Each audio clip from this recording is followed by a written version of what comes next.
BRS side track. అసలు పోటీలో Congress BJP. రిజర్వేషన్ల రగడతో డైలమాలో కమలం. రేవంత్ స్ట్రాటజీతో పెరిగిన హస్తం మైలేజ్. సోషల్ మీడియాలో వైరల్ గా గాడిద గుడ్డు.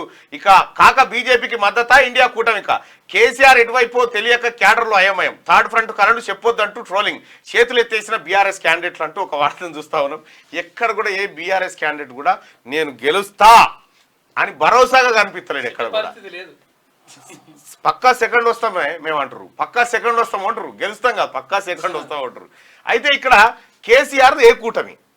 ఇప్పుడు నీకు నరేంద్ర మోడీ కుదరదా, రాహుల్ గాంధీ కుదరదా? నీ కూటమేది? నామా నాగేశ్వరరావు కేంద్ర మంత్రి అవుతారట.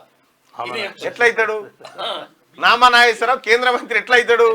ఏ కూటమి ఉన్నావు నువ్వు? రేవంత్ రెడ్డి గారు క్లియర్ గా చెప్పే, కేసీఆర్ ఇంటి మీద ఆలిన కాకి మా ఇంటి మీద ఆలితే కాల్చి పారేస్తామని చెప్పి.